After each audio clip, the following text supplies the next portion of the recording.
You're listening to the Autism Weekly podcast. Each week we share community voices and bring light to stories that increase awareness, acceptance, equity, access, and inclusion. If you haven't already, subscribe to join the Autism Weekly family. I'm your host, Jeff Skibitsky. This week, we're joined by Carrie Lentner. Carrie is a board-certified behavior analyst who has been working with ABS kids for 2 years and serving as an assistant director for almost 5 months. Carrie's journey in the field of ABA and autism started about 8 years ago. This is when she was living in New York. In this episode, Carrie shares her experience of working in the field and seeing the progress of her clients and learning new skills herself. We'll discuss all these skills that Carrie developed as a behavior technician and how they can help anyone in their other careers or in their personal life or in other settings. Carrie, welcome to the podcast. Thank you so much for having me. It's my pleasure. And, this is a topic, oftentimes we talk about how hard the job is of a behavior technician, but sometimes we don't really go into all of the byproducts of the skills and just personal qualities that you learn while on the job or are forced to kind of really think about and being aware about. But before we go there, one thing I love to be able to do is give the audience a chance to know a little bit about your journey. So what led you to the field of care in autism? Yeah, so I actually started my college career as a nursing major originally, and something just didn't fit. It didn't click. I wanted to love it, and there was just a missing piece there.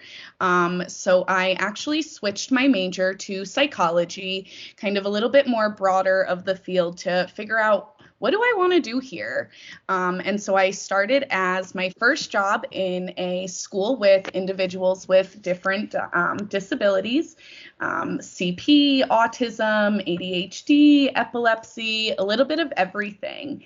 And starting as a assistant in that classroom in a school environment was just so eye-opening to not only, different types of disabilities and abilities of our clients and kiddos, but the job itself and the preparation that goes into it and the day-to-day, support and care that we give and provide. And it was just so rewarding to see, progress being made and skills being met, goals being achieved, and those little moments in between where, we have good days and bad days, but those good moments and those, successful things really just take away the hard challenges. And I loved it. No, certainly. And I mean, just starting out with the idea that you're going to be going into nursing is that obviously in your heart of hearts is that service and being able to give back to others and contribute probably was one of the driving factors for every decision that you've made. But within the field of nursing, when you went through that process, do you see differences in the way that you envision the world of empowering somebody else to either achieve a goal or to be able to take on new challenges or to be aware of things? Do you see that as something that carries over from different service fields? Oh, absolutely. And I think one of the things that popped into my head as you were speaking was just bedside manner kind of as a general scope, whether we are a nurse in a, hospital facility, whether we are a teacher in a classroom, a BCBA in the clinic, a mom, a dad, getting this information, that bedside manner and our approach is so, so important. Knowing that, the person who is talking to you about your care, your child's care, their health, their well-being, knowing that that person actually cares and, they're not reading from a script. They're not doing this just because it's a job. They care, it's meaningful, they're compassionate. And I think that really it shows when you have that. Yeah, I mean, as you kind of talk through all those qualities and the way that somebody's mindset must be when they're approaching the career, there's a difference in the view of somebody who says, I'm out there treating versus I'm out there serving. And I think that the mentality that you're sharing right now is one of, I'm there to service my clients, service their family. I'm there to help somebody achieve their goals. What is it that you think that, as far as your experience working with autistic individuals and their families, what is it that you've learned about yourself through that process of being more of a service oriented versus an academic? This is my job, this is the science, but more of like, how do I immerse what the family needs into care? Yeah, I think that goes so hard into active listening. We have to listen to these families. We have to put ourselves in their shoes. What is their perspective? What have they kind of been told from the beginning of the diagnosis to what are reality? What is, realistic expectations? What is my child truly going to be capable of? And I think, I love coming in and seeing, let's see what they're capable of. Let's, test those boundaries, test some limits. And when we get pushback, then we adapt and we change how, our approach to things. But we have to kind of take a bigger eye approach of, what is this family's expectations, their long-term goals? What do they want to see for their child, and how can we support and get them there? For these skills, you've mentioned empathy, compassion, the active listening. Are these skills that are taught in your program? I guess start with, what is the educational background you have to become a BT? And then, are these skills that are taught, or are they fostered? Yeah, I think, so my background, I have my bachelor's in psychology, and then I pursued my master's in ABA in autism. And that in itself is a whirlwind. You have to get almost, 2,000 experience hours of working with individuals, being supervised, getting feedback, learning these, soft skills, whether they are taught in a classroom, maybe not so much the soft skills side, but from your coworkers and your peers and mentors, supervisors. I think that personal level of being able to learn and collaborate and see how people, really have these hard conversations, really interact with our families. It's not something that we can necessarily learn in a classroom. And for me, my master's program was all online. So having, great mentors and great supervisors really led by example. When we're talking about some of these skills that you walk away with, and that you learn from doing a career or engaging in a career path that requires empathy, compassion, listening, these are all leadership skills. These are all skills that no matter where I take, no matter what I do, is that they are going to have a huge benefit. We're not living in a world anymore where it's top down, you do this or you're going to be fired. It doesn't work. Like, that's not the way that you manage people. That's not the way you engage people. Your relationships will definitely sour if that's the way you approach it. So these are skills that have to be taught. They have to be really looked at and fostered. How did they do that? When you were going through that process as a behavior technician, how did they remove the complete kind of following the script and really start enhancing the thinking through it and the feelings that might be felt by a family or by a participant in your care? Yeah, and I think something that really is so important, and a skill that, us BTs are taking into consideration every day, is we have to read something, whether it's, a textual program, whether it's a program that a BA wrote and an RBT is now implementing. And we need to be able to not only read and interpret it, but we have to apply it in a sense that is not, we're not down talking to a parent. We are not belittling as we are providing supervision. I think having a lot of hands-on and being part of, open communication and saying, hey, how do you navigate those difficult conversations? Okay, well, let's look. What what's our outcome that we're looking for here? What is the purpose? What are we trying to solve? Okay, what is the parents' agenda and their point of view? What is our agenda and our point of view? And how can we mesh and come together to meet in the middle and get everyone's needs met, all parties? And I think that the ability to be able to take in a lot of different perspectives is probably another layer of skill building. I remember when I kind of think back of my history, and I'll even go pre-working in this field, is that I was in the Peace Corps. And while I was there, I'm in a place where I was the only English speaker for many miles. Culturally, it was not something that I was attuned to. So I didn't know what others were feeling, thinking, experiencing, because it was so different than my life. And when I take those skills and apply it to what I did clinically, it was, I can't just go in and tell people what they need to do. I need to sit back, listen to where priorities are, where somebody's passion and skills lie, and figure out how to work as a group and collaborate to get somebody to their goals and figure out what are the barriers, what are the things that are preventing the success that somebody's looking for. When you think about kind of your role as far as going from BT to behavior analyst, and then think about it going in the future, because you're obviously going to be a leader in this field and you already took that step as an assistant director. What are the things that you kind of learned throughout time that made you stronger through that process to be able to say, you know what, I'm not just learning behavior analytics skills.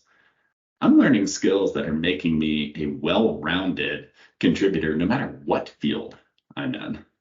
And just as a person as a whole, whether it's I'm applying it to these skills, I'm applying to, my working relationships or my own personal life relationships. I think one of the biggest things is that perspective taking, having, that patience and enjoying the little things. Everything is, a teachable moment, whether we are learning someone else's communication style, whether we are learning their point of view and their background as to why that's their point of view. What makes their experience different than our experience? And just because it's different doesn't mean that it's good or it's bad. It's just different. And we can learn from each other's different experiences. I think one of the hardest parts too with that is, making sure that we have an open mindset and that our own personal thoughts and feelings and expectations, ideas of what should be, we kind of have to put to the side and know that, our families and parents and communities are doing their best with the knowledge, the resources, the support that they have. So taking ourselves, personally out of that equation, and I may feel strongly about a conversation I'm having with a parent, but based on, their thoughts and feelings, I need to put my strong expectations to the side and change my perspective based on their perspective. And that is not always the easiest thing to do by any means. No, it's not. And I mean, it also takes humility and another skill. I mean, you start kind of tackling all these skills that come about just by experiencing this job and this profession. And it's mind-boggling as far as like, wow, I'm kind of having to learn all this. And hopefully I got the right supports to help me get there. But these are the things that I'm walking away with. I'm gonna make you and maybe challenge you a little bit here is that we talk about, the skills that you learn on the job by being a part of that service team. I think that there's also things that I have learned specifically from those that I have been a part of their team. So part of that care model, and whether it is the ability to kind of take a different viewpoint or conceptualize something different, is that some of the autistics that I've worked with have done a wonderful job of being able to kind of make me and challenge me to say, my way of thinking is not the only way that's going to be accurate here. I need to be able to broaden the way that I'm seeing the world to be able to do that. Sometimes it's the directness that I see from somebody, and it's like, wow, I need to be able to take that approach, to be able to be more direct. And sometimes you see it in the compassion and in the way that somebody is feeling and experiencing the world. What are some of the experiences that you've had with some of your clients that have strengthened you as a person throughout this time? Oh my goodness, I could name so many. One of the first clients that I kind of worked with outside of just a school setting, her family, this was back in New York, her family knew that I was a TA in her classroom, a preferred staff of hers. And they actually reached out through the school and were looking for someone to do one-on-one respite in their home and out in the community with their daughter. And they asked for me. And that opened not only an amazing experience of, okay, now I get to work with this individual in so many different environments. How can we generalize skills that we're working on in the classroom to going to a restaurant and ordering food versus sitting in a car and remaining safe? Versus we worked on laundry and how to do dishes and making a bed. And so I think one of her, just as a person as a whole, really just taught me, my perspective is kind of small in a sense of just my world and how I do things, and being able to, go with her and going to different social events, going to a trampoline park, going to a regular park outside. I was really able to see the challenges that, her parents face when bringing her in the community, bringing her to the grocery store, and seeing their perspective of why these things are hard now that I was firsthand experiencing it. And those challenges some days were hard and they were rough, but my patience and realizing that, okay, one rough day doesn't mean every rough day. And just because things are hard right now, we're working towards a greater good. So how can we get through this hump, work through this dilemma, this problem, and know that on the other side, we're going to be successful? Absolutely. And I mean, the idea of being self-aware and being able to have some form of self-evaluation, I think, comes from this same process as well. Is that as I've worked in the field, is that I've seen people that have challenged themselves. They said, is that, I have this barrier. I want to work on this, and I want to be able to pursue and figure out ways to navigate the world around me to be successful, even though this barrier existed.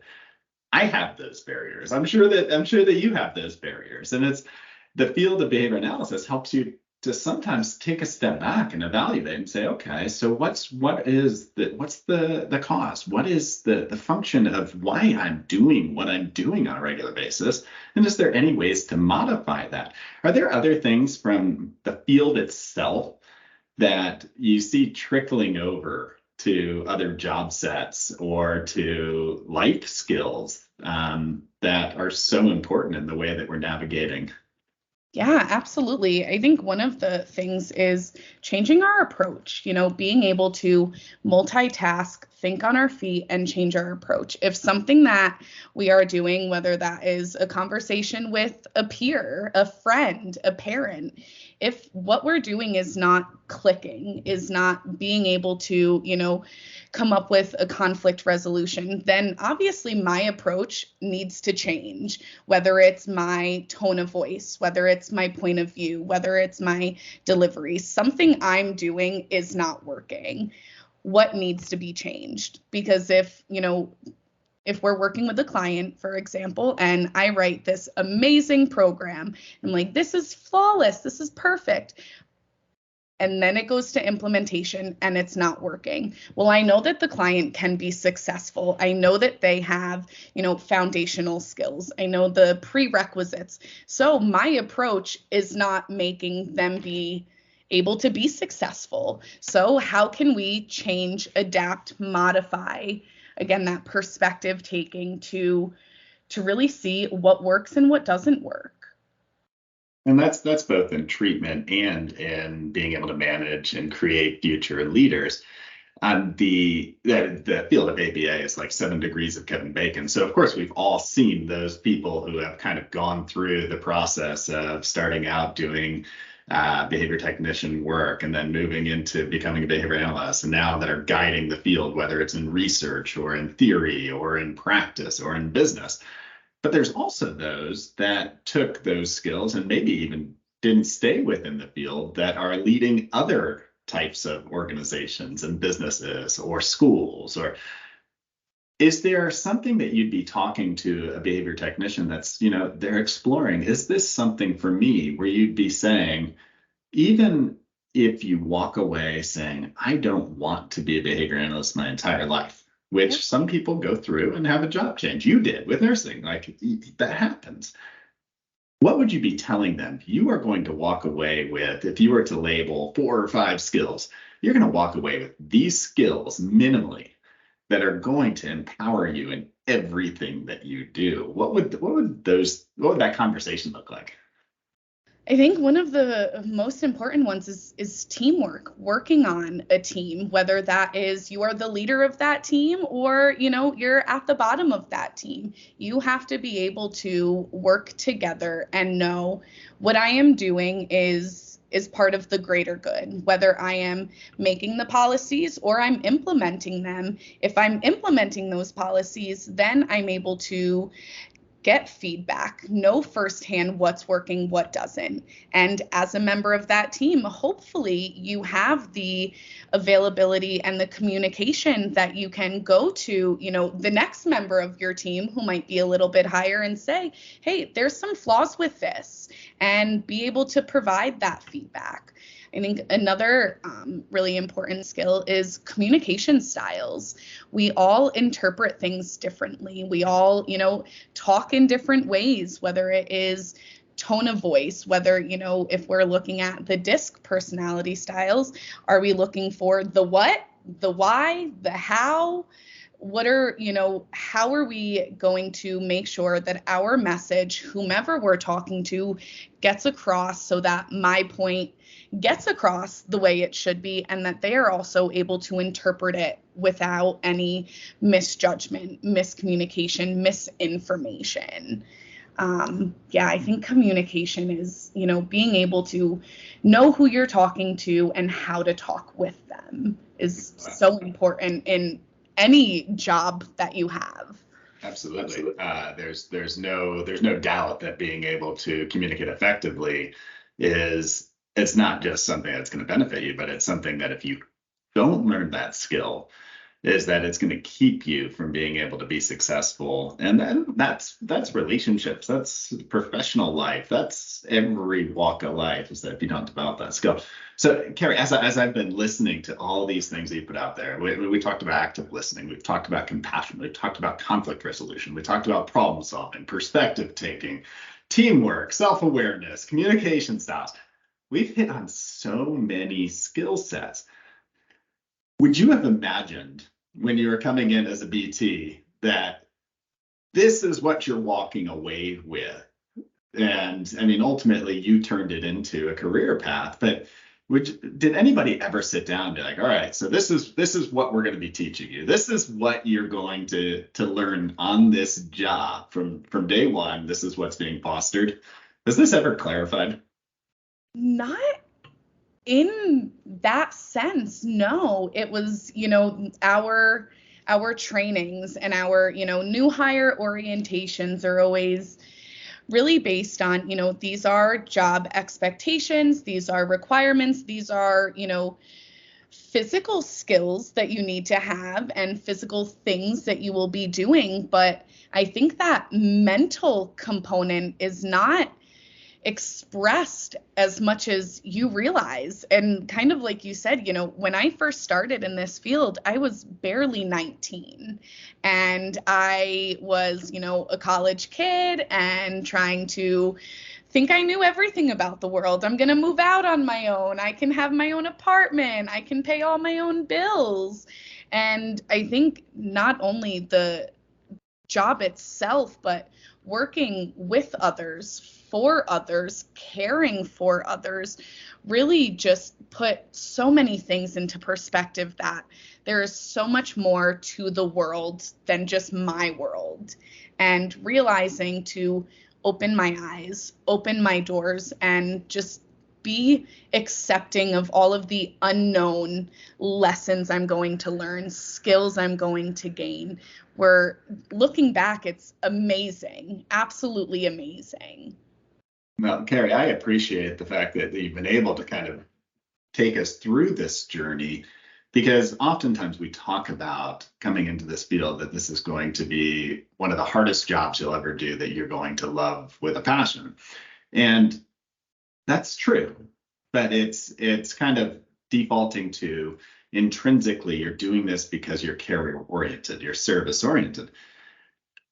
Putting it out there that, you are actually going to be walking away with a variety of skill sets is something that maybe we need to be talking about more and more frequently, because the abilities that folks learn on the job working in behavior analytic fields, and in this case, we're talking about working within the field of autism, is we just counted them out. It's just so many as far as enumerating them through. It's skills that are going to take you and advance you through so many career paths. And I think that that's something we need to be talking about more, is what do we learn from those that we serve? What do we learn from those who we serve with?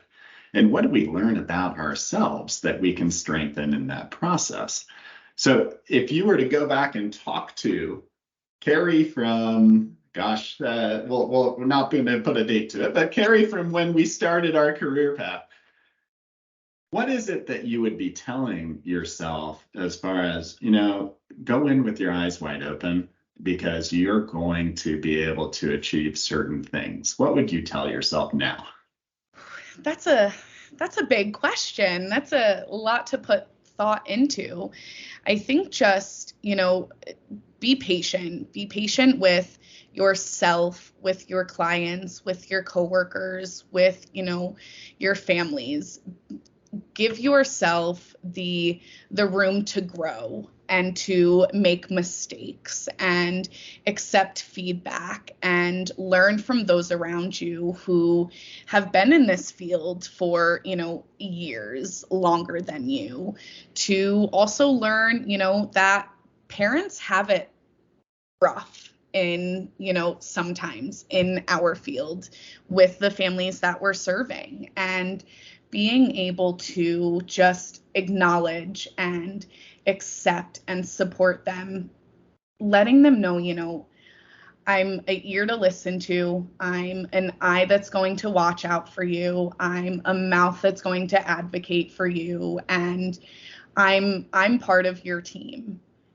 It's amazing. And to know that, our families appreciate all of the things that we do. I think young Carrie would be very proud of where this journey has taken us and where I think it will continue to take me. I think, as an AD now, I am learning additional parts of this job. I'm learning additional things about myself, about working now as a higher part of a team, as a different part of a team, on multiple teams with, having BAs under me and their families and their BTs and their clients, being responsible for the well-being of so many people, and their treatment it's a lot, but it's worth it.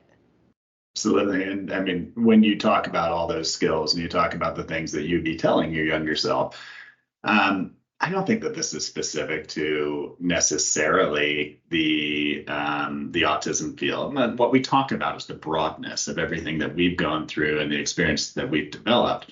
But if you go into the expectation of your employer and of those around you, that they will accept that we are all fallible, they will demonstrate compassion around our challenging times. And this is what the family should be looking for. This is what the recipients of care should be looking for.